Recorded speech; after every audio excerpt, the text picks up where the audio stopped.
बोल news headquarter.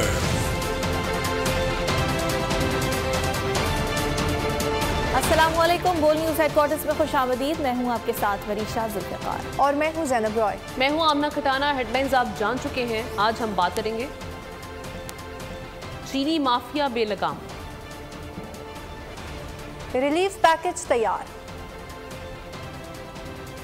कौमी शाहराह पर धरना, मजलूमों की दास्तान,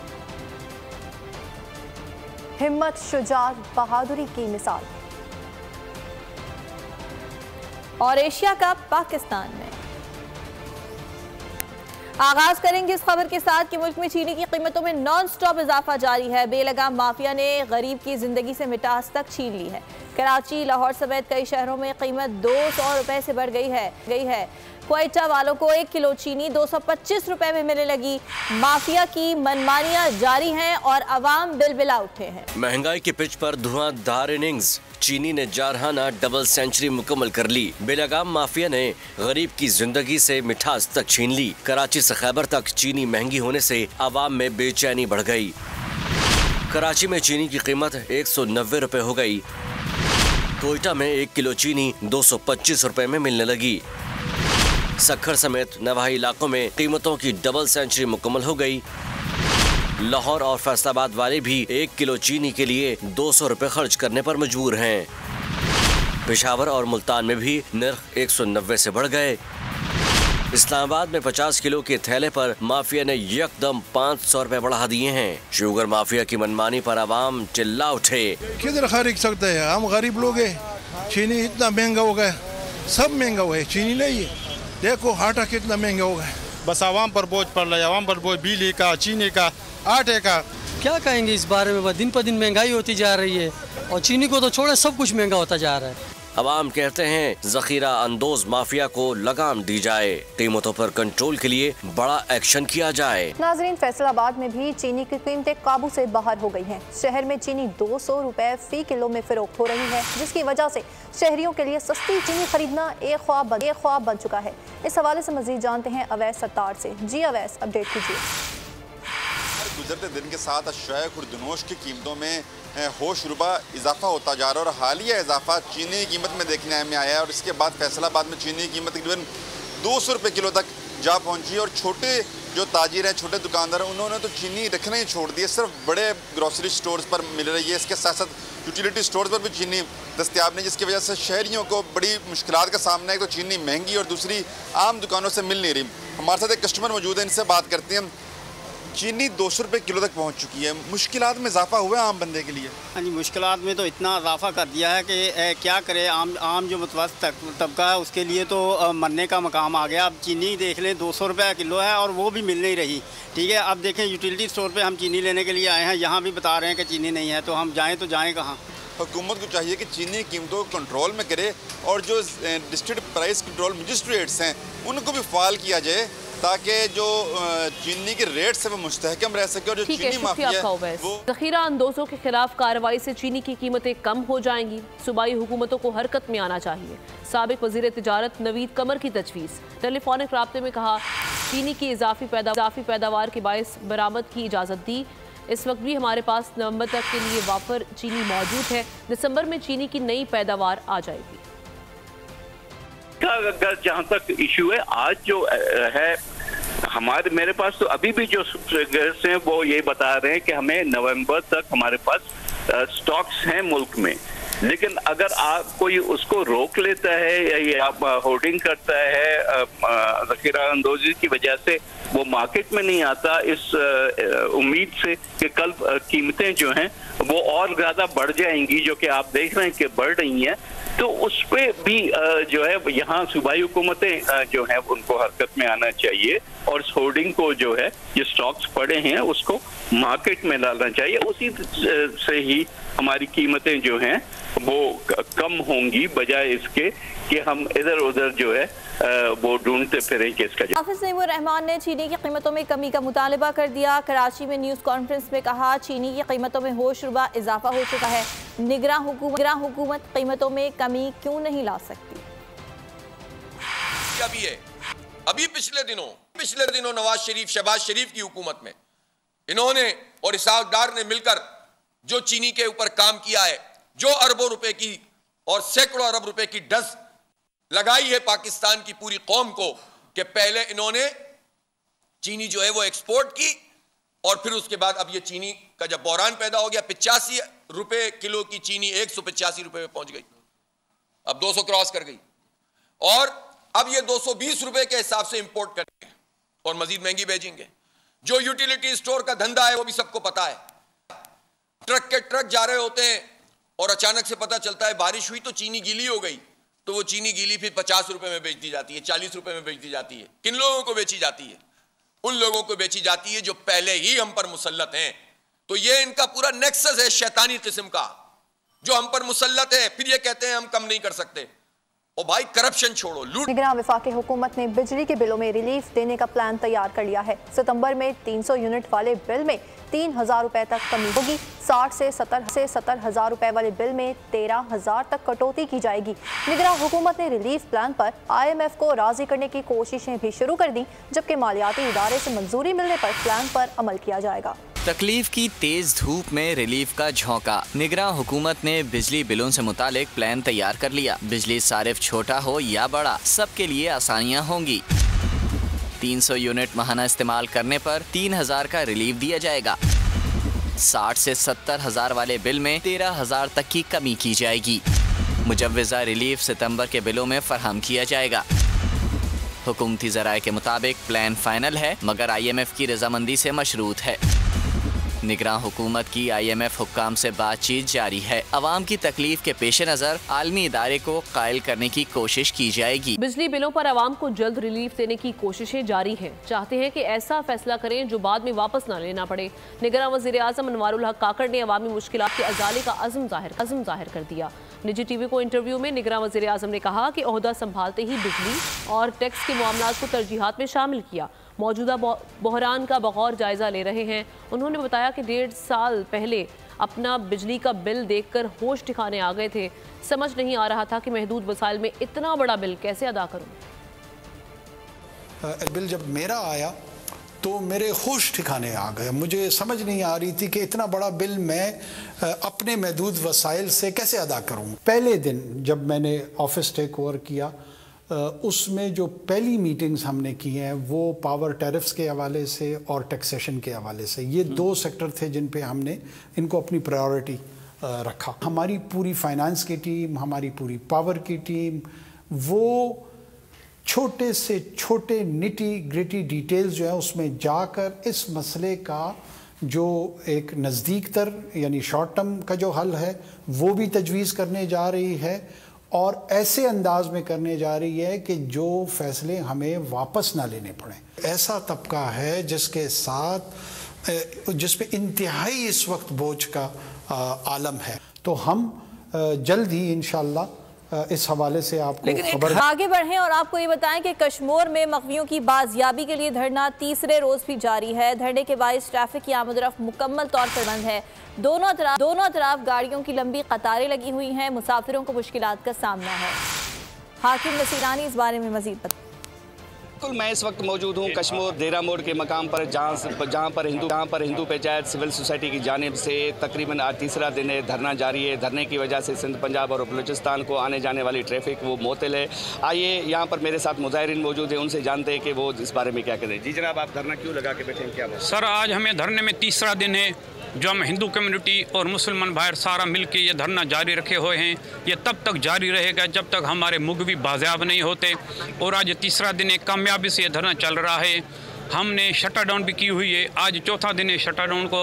मुकम्मल तौर पे पूरी बाज़ार बंद है और हम ये निगरान हुकूमत से, ख़ास तौर पे वज़ीर आला सिंध से और वज़ीर दाखिला से ये रिक्वेस्ट करते हैं कि यहाँ मुकम्मल पुलिस नाकाम हो चुकी है, यहाँ रेंजर्स का ऑपरेशन करा के यहाँ पे मुकम्मल अमन बहाल कराओ। क्या कहना है कि हर मकतबा फ़िक्र के हर तंजीम, सियासी और मजहबी तंजीमों ने उनकी सपोर्ट की है और ये धरना तब तक जारी रहेगा जब तक उनके। जी बहुत शुक्रिया हाकिम नसीरानी इस हवाले से आगाह करने के लिए। और अब आपको बताएं कि पीर की हवेली या अकूबत खाना रानीपुर की फातिमा किस दर्द और कर्ब का शिकार थी। हवेली में क्या गुजरी, तशद्दुद के चश्मदीद गवाहों ने बरतानवी नशरियाती इदारे को दिल दहला देने वाली दास्तान सुना दी। उधर कमसन फातिमा की मां का कहना है कि समझौते के पैगाम आ रहे हैं, लेकिन फातिमा के खून का सौदा नहीं करेंगे। हंसाओ, डांस करो, आपस में लड़ो। पीर की हवेली में इंसानियत की तजलील, जिंदगी मौत से बदतर। 9 उम्र बच्चियों पर मजालिम के दिल दहला देने वाले इंकशाफात सामने आ गए। फातिमा पर तशद्दुद के चश्मदीद गवाहों ने उसके दर्द और कर्ब की दास्तान बरतानवी नशरियाती इदारे को सुना दी। हवेली में काम करने वाली एक लड़की का कहना है, फातिमा गलती करती तो बीबी कहती तुम्हारा खून पी जाऊंगी, तुम्हें मार डालूंगी। हवेली में हमें पीने को गर्म पानी और बचा हुआ खाना दिया जाता।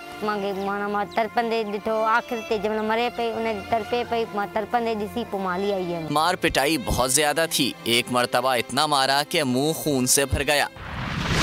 फिर बीबी ने कहा, ये खून पी जाओ।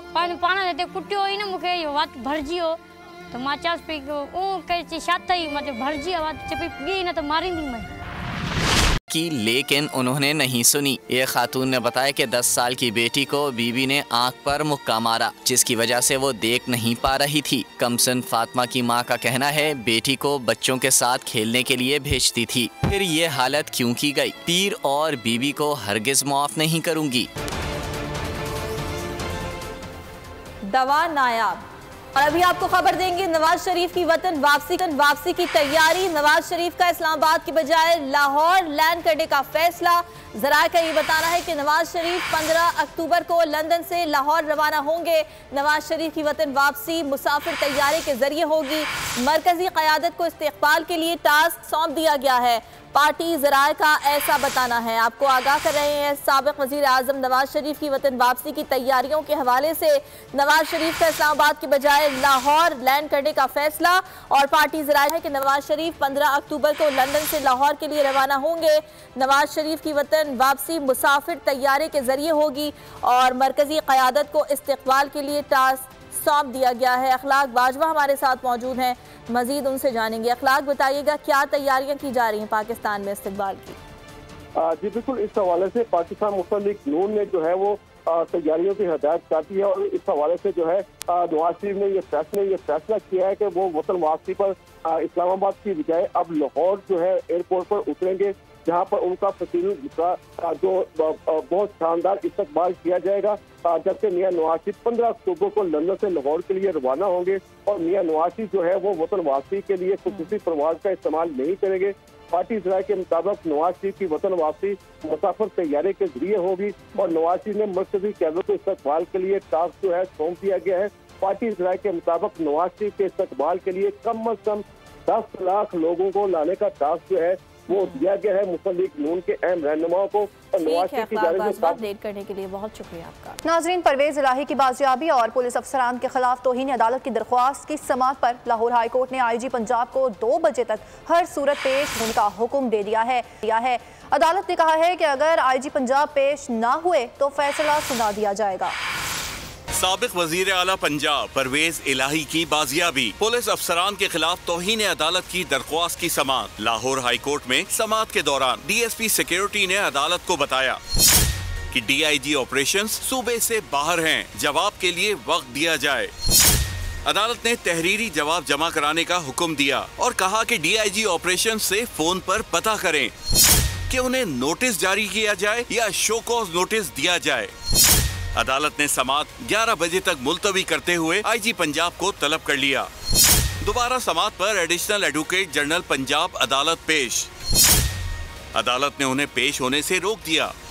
अदालत ने कहा कि प्रोसिक्यूटर का काम वकालत करना नहीं, इंसाफ की फराहमी तक मुआवनत करना है। अदालत मुकर्रर करेगी तो आप बतौर प्रोसिक्यूटर पेश होंगे। सरकारी वकील ने अदालत को बताया कि IG पंजाब को पेश करने के लिए थोड़ा वक्त दरकार है। अदालत ने समाअत 2 बजे तक मुलतवी कर दी। पाकिस्तान तहरीक इंसाफ के सदर परवेज इलाही की अटक जेल में तबीयत अचानक खराब हो गई है। परवेज इलाही को पिम्स अस्पताल रेफर कर दिया गया है। परवेज इलाही जिनकी रिहाई हुई और दोबारा उन्हें गिरफ्तार करके अटक जेल मुंतकिल कर दिया गया। अब ये खबर सामने आ रही है कि उनकी तबीयत अचानक खराब हो गई है। हाफिज खलील अहमद से मजीद तफसीलात जानते हैं। बताइएगा क्या बताया जा रहा है उनकी तबीयत के मुतालिक? अब जी बिल्कुल, साबिक वज़ीर आला पंजाब चौधरी परवेज़ इलाही की अटक जेल में कैद के दौरान अचानक तबीयत खराब हो गई, जिसके लिए डॉक्टर की टीम जो है वो तलब कर ली गई थी, जिन्होंने चौधरी परवेज़ इलाही का मुआयना किया।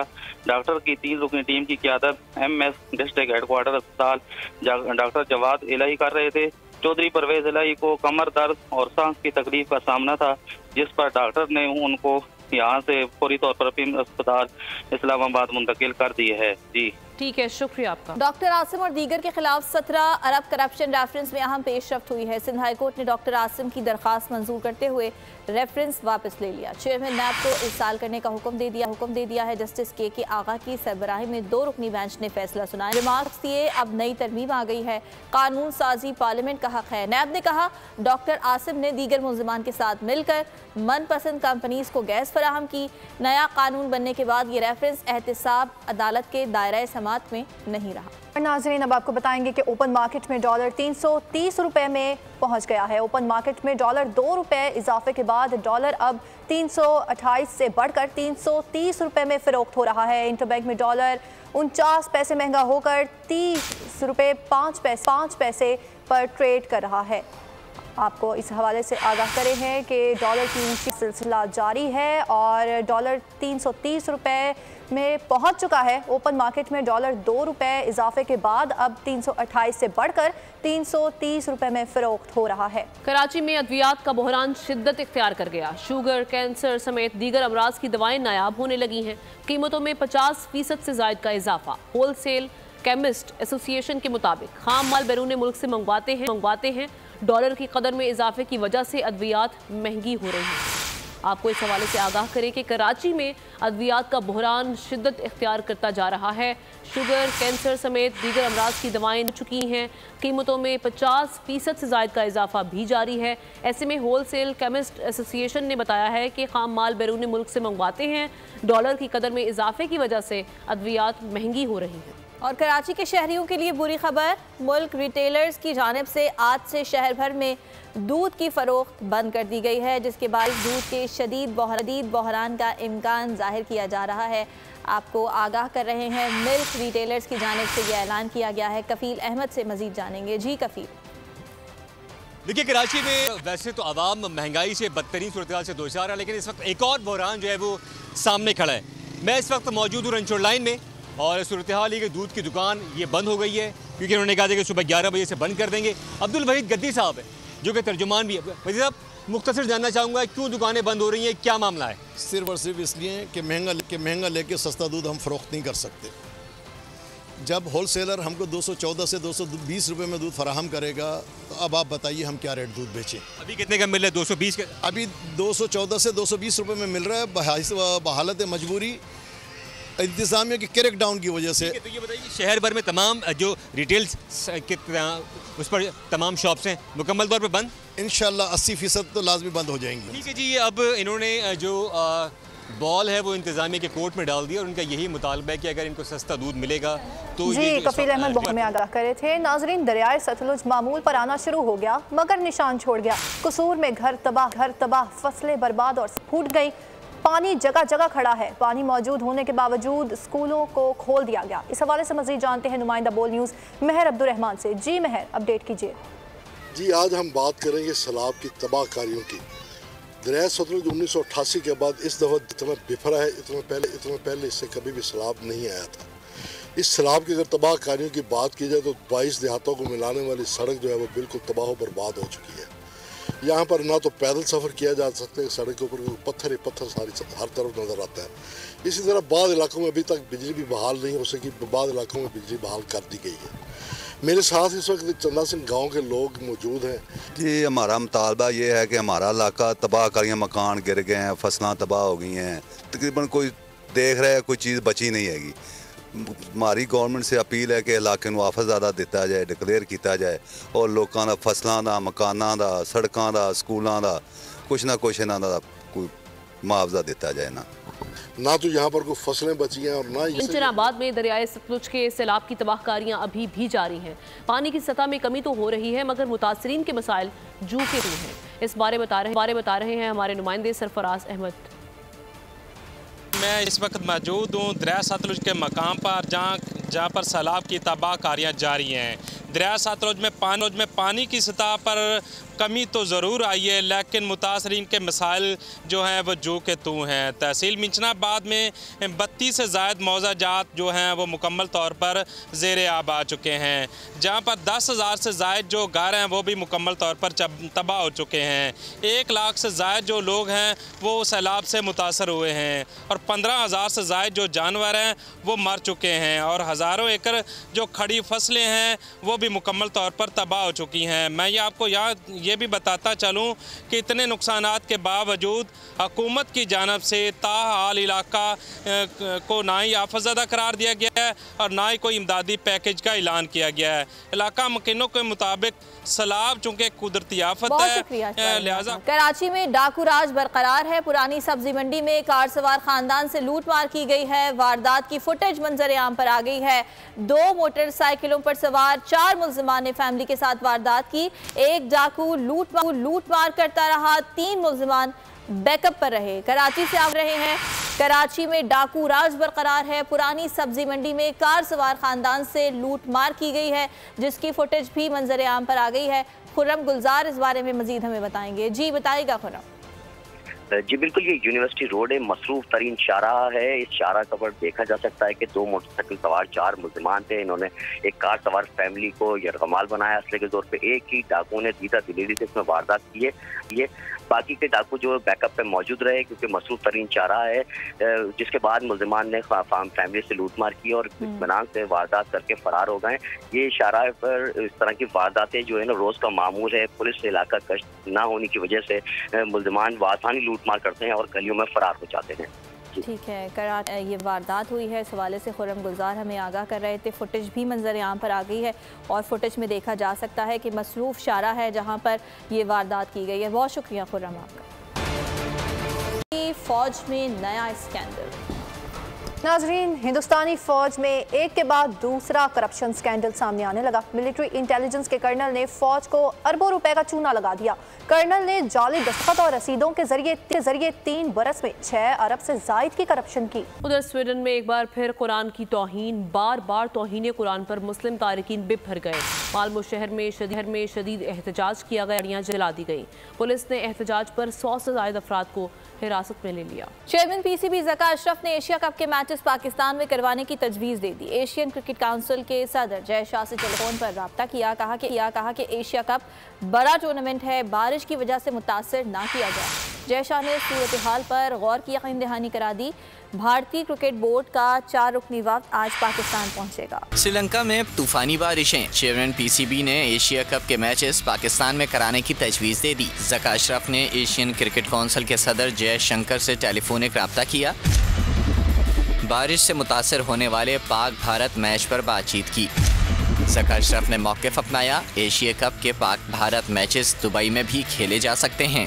एशिया कप एक बड़ा टूर्नामेंट है, बारिश की वजह से उसे मुतासर ना किया जाए। जय शाह ने जवाब में सूरत हाल पर गौर करने की यकीन दहानी करा दी। एशिया कप ग्रुप ए के मैच में आज भारत और नेपाल आमने सामने होंगे। पौली किले में मैच पाकिस्तानी वक्त के मुताबिक दोपहर 2:30 बजे शुरू होगा।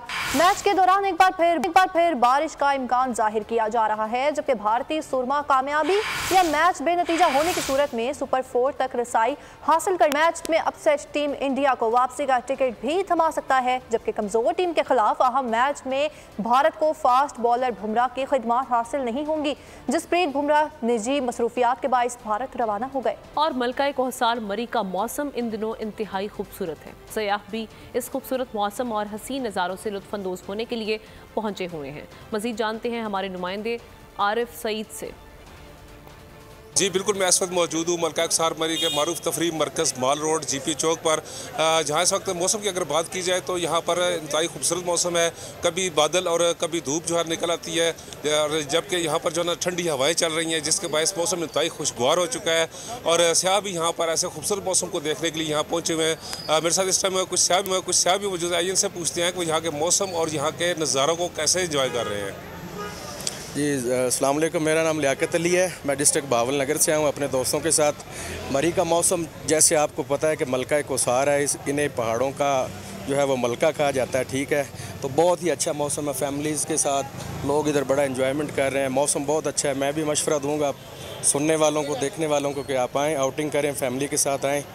जी, जैसा कि सेहों का कहना है कि यहाँ का मौसम और नज़ारे इंतहाई खूबसूरत। और ऑनलाइन फील्ड में पैसे कैसे कमाते हैं नन्हे पाकिस्तानी ने कर दिखाया। Kashan Adnan Fiverr top seller बन गए, जबकि नौनिहाल तालिब इल्म बने दुनिया बोल है में मेहमान। हज़ारों डॉलर्स कमाने का तरीका बता दिया। क्या था SMIT से वेब डेवलपमेंट का, जिसमें HTML CSS जावास्क्रिप्ट हम लोगों ने पढ़ ली, फायरबेस भी पढ़ लिया, अभी रिएक्ट पढ़ लें। मुझे पहले भी इंटरेस्ट था तो मैंने पढ़ा था यूट्यूब से थोड़ा सा, तो मैंने उसमें अकाउंट बनाया था। तो उसके आगे जब मैंने SMIT में मामा का बताया तो हम लोगों ने इनरोल किया कोर्सेज में, वेब डेवलपमेंट का कोर्स किया। उसमें ही मुझे एक ऑर्डर आया था, पर्सनल ब्लॉगिंग ऐप बनाइए, कैलकुलेटर बनाया है, वेदर ऐप बनाइए, चैट एप्लीकेशन बनाइए। मिक्स्ड मार्शल आर्ट्स में पाकिस्तानी फाइटर छा गई। अनीता करीम ने थाई हरीफ को आउट क्लास कर दिया। हुंजा से ताल्लुक रखने वाली अनीता करीम बनी दुनिया बोल है में मेहमान। मुल्क के लिए मजीद कामयाबियां समेटने के अज़्म का इजहार भी किया। जब बचपन में मुझे पता भी नहीं था कि मैं फाइटर बनूंगी, बट ये था कि मेरे भाई MMA की ट्रेनिंग वगैरह करते थे और ज़्यादा मैं इंस्पायर हुई उलूमी से, जो मेरे बड़े भाई हैं उससे। जो दो हमारे बड़े भाई हैं अली सुल्तान और एहतशाम, हमारे कोचेस हैं। और 2016 में मेरे भाई तब इंडिया से जीत कर आए थे, तो मैंने कहा यार मेरे भाई कर सकता है तो मैं क्यों नहीं कर सकती। और स्पेशली ये तो लड़कियों के लिए बहुत ज़्यादा इम्पोर्टेंट है, एज सेल्फ डिफेंस, तो मैं भी करना चाहूँगी। तो साथ साथ बस मैंने प्रैक्टिस स्टार्ट की, सेल्फ डिफेंस उसको स्टार्ट की और मुझे ज़्यादा शौक पैदा हुआ उसमें, और मैंने उस as a professional mix martial art को लेके आ गई। बोल न्यूज़ हेडक्वार्टर से फिलहाल इतना ही। ब्रेक के बाद हाजिर होंगे हेडलाइंस के साथ। किसी भी खबर की तफसील जानने के लिए विजिट कीजिए bolnews.com।